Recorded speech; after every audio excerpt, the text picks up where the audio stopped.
ಅದೆಲ್ಲ ನಿಮಗೆ ಹೇಗೆ ಗೊತ್ತಾಯ್ತು? ಅಲ್ಲ ಅದು ನಿಮ್ಮನ್ನು ನೆನೆಸ್ಕೊಂಡ್ರೆ ನನಗೆ ಸಂಕಟ ಆಗ್ತಿತ್ತು. ನಾನು ಎಷ್ಟು ಕಷ್ಟಪಟ್ಟಿದ್ದೆ ಗೊತ್ತಿದ್ದ. ನಿಮ್ಮನ್ನು ಹುಡುಕ್ತಿರೋ ಜಾಗ ಇಲ್ಲ. ಕಾಡ್ನಾಗೆ ಆ ಮಳೆಯಂಗೆ ಹಗಲು ರಾತ್ರಿ ಆ ಬಿದಿರು ಮಟ್ಟಿನಲ್ಲಿ, ಆ ಮರದ ಸಂದಿನಲ್ಲಿ, ಆಮೇಲೆ ಆ ಪೊದೆ ಒಳಗಡೆ, ಆಮೇಲೆ ಈ ಮರದ ಪೊಟ್ರೆ ಒಳಗಿರ್ತಲ್ಲ ಅಲ್ಲೆಲ್ಲ ಯಾ ನಮ್ನಿ ಹುಡುಕಿದ್ದು ಗೊತ್ತಿತ್ತಾ? ಇಲ್ಕಣಿ ಎಲ್ಲ ಯಾ ನಮ್ನಿ ತರ್ಚಿತ್ತು ಇಲ್ಲಿ ಇಲ್ಲಿ ಆ ಸೊಳ್ಳಿಕೆ ಎಲ್ಲ ಕಚ್ಚಿಸ್ಕೊಂಡಿದ್ದೆ. ಇಲ್ಕಣಿ. ಏ ಪುಚ್ಚೆ, ಇಲ್ಲಿ ಎಂತ ಮಾತಾಡ್ಯಾ? ಟೀಚರಮ್ಮ, ಇವನು ಎಂತಾರ ನಿಮ್ಗೆ ತೊಂದರೆ ಕೊಡ್ತಾ ಇದ್ದೆ ಹೆಂಗೆ? ರಮೇಶಣ್ಣ, ನಾನು ಎಂಥ ತೊಂದರೆ ಕೊಡ್ತಿಲ್ಲ. ಅದು ಬಾಳಿಗೊನೆ ಇತ್ತಲ್ಲ, ಅದನ್ನ ಇಡಕ್ಕೆ ಬಂದಿದ್ದೆ. ಹಾಗೆ ಮೇಡಮ್ ಸಿಕ್ಕಿದ್ರಲ್ಲ, ಈ ಶಾಲೆ ಮಕ್ಳು ಕೇಳ್ತಾರಲ್ಲ, ಹಾಗೆ ನನಗೂ ಎಂಥದ್ದು ಒಂಚೂರು ಕೇಳಕ್ಕಿತ್ತು ಅಷ್ಟೇ. ಏಯ್, ಸುಮ್ಮನೆ ಹೋಗಿ ಮಲ್ಗ. ನೀ ಎಂತ ಅಂತ ನನಗೆ ಗೊತ್ತಿಲ್ಲ. ಎಂತ ಗೊತ್ತಿತ್ತು? ಏಯ್, ಈಗ ನೀ ಸುಮ್ಮನೆ ಹೋಗ್ತ್ಯಾ ಇಲ್ಲ ದಣಿನ ಕರೀಲ್ಲ? ಆಯ್ತು ಬಿಡು ಮರ್ಯ, ಯಾವಾಗ ನೋಡಿದ್ರು ದಣಿಗಳನ್ನ ಕರಿತೆ. ನೀನೇ ಆರಾಮಾಗಿರು. ಟೀಚರಮ್ಮ, ಇನ್ನು ಮುಂದೆ ಅವ್ನು ಎಂತಾರು ತೊಂದರೆ ಕೊಟ್ಟರೆ ನನಗೆ ಹೇಳಿ, ಸಮಾನಾಗಿ ಬಿದ್ದರೆ ಸರಿ ಆಗ್ತಾವ. ಆಯಿತು ರಮೇಶಣ್ಣ, ಥ್ಯಾಂಕ್ಸ್. ತುಂಬ ಹೊತ್ತಾಯಿತು, ನೀವು ಹೋಗಿ ಮಲಗಿ. ಆಯಿತು ಟೀಚರಮ್ಮ, ನೀವು ಹೋಗಿ ಮನೆಗೆ.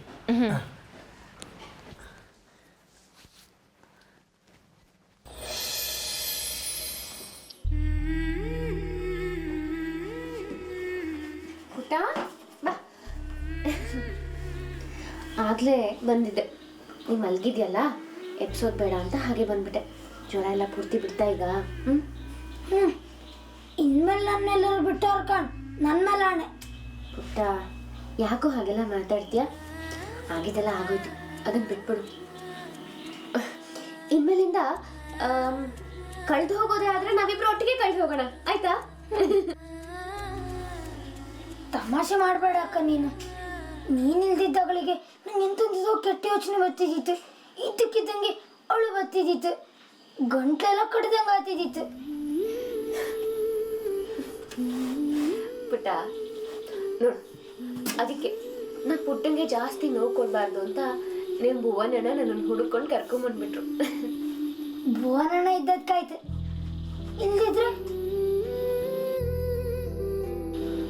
ಮುಂದೆ ನಮ್ಗೆ ಯಾರು ಪಾಠ ಹೇಳಿ ಕೊಡ್ತಿದ್ರು, ಯಾರು ಆಟ ಆಡಿಸ್ತಿದ್ರು? ಹೀಗೆಲ್ಲ ಯೋಚನೆ ಮಾಡಿನೇ ನೀನು ಜ್ವರ ತಂದ್ಕೊಂಡಿದ್ದು ಅಮ್ಮ ಹೇಳಿದ್ರು ನನಗೆ. ನೋಡು ಪುಟ್ಟ, ಆ ದೇವ್ರಿಗೂ ಕೆಲವು ಸಲ ಬೋರ್ ಆಗತ್ತೆ, ಅದಕ್ಕೆ ನಮ್ಗಳಿಂದ ಈ ಥರದ ಆಟಗಳನ್ನ ಆಡಿಸ್ತಾನೆ. ಆದ್ರೆ ಏನ್ ಗೊತ್ತಾ, ಕೊನೆಗೊಂದು ಗೆಲ್ಸೋದು ಒಳ್ಳೆಯವ್ರನ್ನೇ. ನಮ್ಮ ಪುಟ್ಟಿಂದು ಒಳ್ಳೆ ಮನ್ಸಲ್ವಾ, ಅದಕ್ಕೆ ಅವನಿಗೆ ಜಾಸ್ತಿ ತೊಂದರೆ ಕೊಡೋದು ಬೇಡ ಅಂತ ನನ್ನನ್ನು ಬೇಗ ವಾಪಸ್ ಕಳಿಸ್ಬಿಟ್ಟ. ನೀನು ಭುವನಣ್ಣ ಮಸ್ತ್ ಒಳ್ಳೆಯವ್ರು. ನಿಮ್ಮಿಬ್ಬರಿಗಿಂತ ಬೇರೆ ಯಾರು ಒಳ್ಳೆಯವರಲ್ಲ, ನೀವಿಬ್ರು ನಮ್ಮೊಟ್ಟಿಗೆ ಇರ್ಕ. ಹಾಗಿದ್ರೆ ಒಂದು ಕಂಡೀಷನ್. ಎಂತ?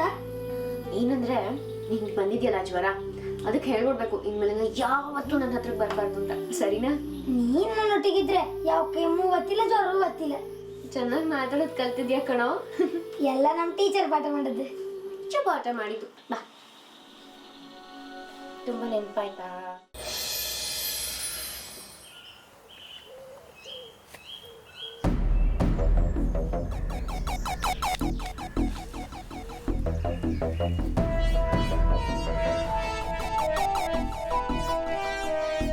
ಡಾರ್ಲಿಂಗ್, ಇಲ್ಲಿದ್ದೀರಾ ನೀವು?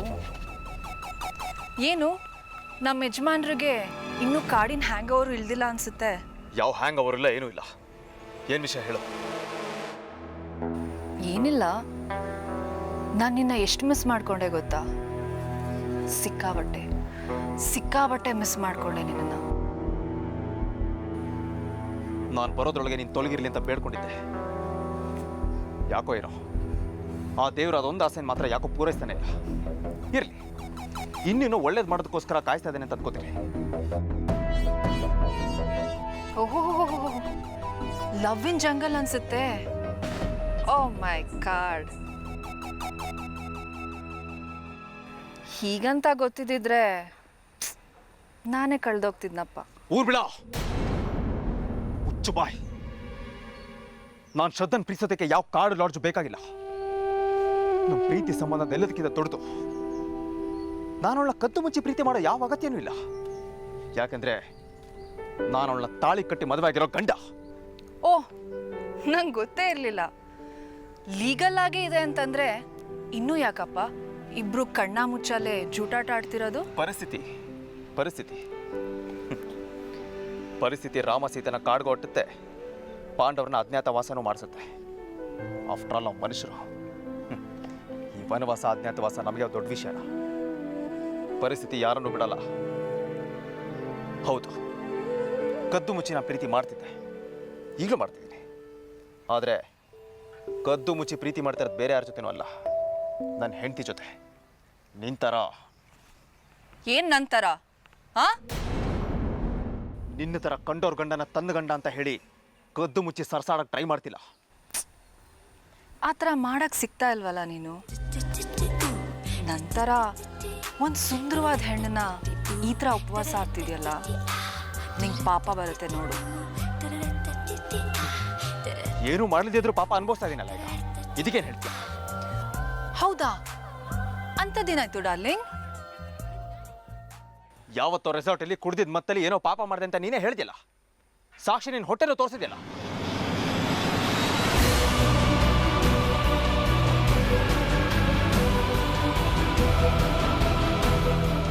ಗೊತ್ತಿದ್ದು ಇನ್ನೊಂದೇ ಒಂದ್ಸತಿ ತಪ್ಪು ಮಾಡೋಣ. ಬಾ ಸ್ವೀಟ್ ಆರ್ಟ್. ನಾನು ಪ್ರೆಗ್ನೆಂಟ್ ಅಲ್ಲ. ರೆಸಾರ್ಟಲ್ಲಿ ಆ ಥರದ್ದೇನೂ ನಡೆದೇ ಇಲ್ವಲ್ಲ.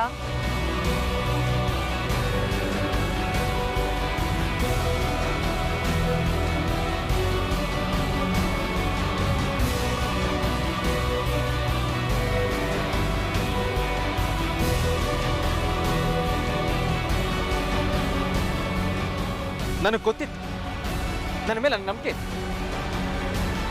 ಶ್ರದ್ಧಾ ನನ್ನ ಮೇಲೆ ಇಟ್ಟಿರೋ ಪ್ರೀತಿ ಬಗ್ಗೆ ನನ್ನ ನಂಬಿಕೆ ಇತ್ತು. ನಾವಿಬ್ಬರು ಮಧ್ಯೆ ಅಂತೇನು ನಡೆಯೋಕ್ಕೆ ಸಾಧ್ಯನೇ ಇಲ್ಲ ಅಂತ ನನಗೆ ಗೊತ್ತು. ಸಾಕು ಮುಚ್ಚಪ್ಪ. ಅಲ್ಲ, ಇಷ್ಟೋ ತನಕ ಬೇರೆ ಥರನೇ ಇದ್ದೆ, ಈಗ ವರ್ಷನೇ ಚೇಂಜ್ ಆಗೋಯ್ತು ನೋಡು. ಅಲ್ಲೇನೂ ನಡೀದೇ ಇರೋದಕ್ಕೆ ಕಾರಣ ನಾನು, ನೀನಲ್ಲ. ಒಂದು ಹೆಣ್ಣು ಮನ್ಸು ಮಾಡಿದ್ರೆ ಒಂದು ಗಂಡನ ಮನ್ಸನ್ನ ಹೇಗೆ ಬೇಕಾದ್ರೂ ಕೆಡಿಸ್ತಾಳೆ, ತನ್ನನ್ನು ತಾನು ಕೆಡಿಸ್ಕೊಳ್ಳೋಕ್ಕೂ ರೆಡಿ ಆಗ್ತಾಳೆ.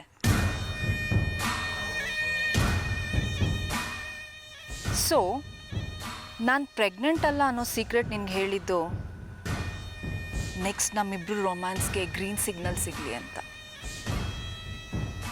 ಅರ್ಥ ಮಾಡಿಕೊಂಡು ಸೀದಾ ಬಂದ್ಬಿಡು. ಒಂದು ಸತ್ಯ ನಿನ್ನ ಬಾಯಿಂದ ಹೊರಗೆ ಬಂತಲ್ಲ, ಅಷ್ಟು ಸಾಕು ನನಗೆ. ಶ್ರದ್ಧಾ ಎದುರಿಗೆ ಮುಖ ತೋರಿಸೋದಕ್ಕೂ ನನಗೆ ಕಷ್ಟ ಆಗ್ತಾ ಇತ್ತು. ಆದರೆ ಈಗ ನಾನು ಪ್ರೀತಿಸೋ ಜೀವನ ಮುಂದೆ ಧೈರ್ಯವಾಗಿ ನಿಲ್ತೀನಿ. ಥ್ಯಾಂಕ್ಸ್. ಬಾಯ್ ತಪ್ಪಿನೋ ಬೇಕು ಅಂತನೋ ಈ ಸತ್ಯ ಹೇಳಿದ್ದಕ್ಕೆ. ಇನ್ನೊಂದ್ಸರಿ ನೀನು ಮುಂದೆ ನಾನು ಯಾವ ಬ್ಲ್ಯಾಕ್ ಮೇಲ್ಗೂ ನಾನು ಸಿಕ್ಕಾಕೊಳ್ಳೋದಿಲ್ಲ. ಸತ್ಯ ನಿನಗೆ ಗೊತ್ತಾಗ್ತಿದ್ದಂಗೆ ನೀನು ನಿರಪರಾಧಿ ಅಲ್ಲ ಕಂದ. ಸತ್ಯ ಜಗತ್ತಿಗೆ ಗೊತ್ತಾಗ್ದಾಗ ಮಾತ್ರ ನೀನು ನಿರ್ದೋಷಿ. ಸೊ ಜಗತ್ತಿನ ಕಣ್ಣಿಗೆ ನಾನಿನ್ನೂ ನಿನ್ನ ಹೆಂಡ್ತಿನೇ, ನಾನಿನ್ನೂ ಪ್ರೆಗ್ನೆಂಟೇನೆ.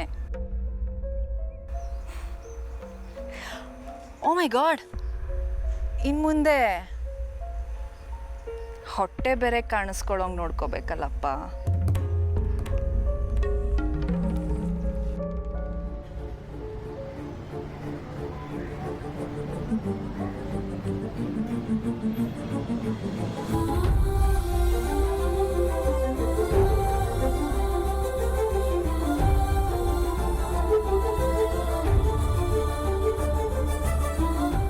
ಶಂಕರಣ್ಣ ನನ್ನ ಶತ್ರು.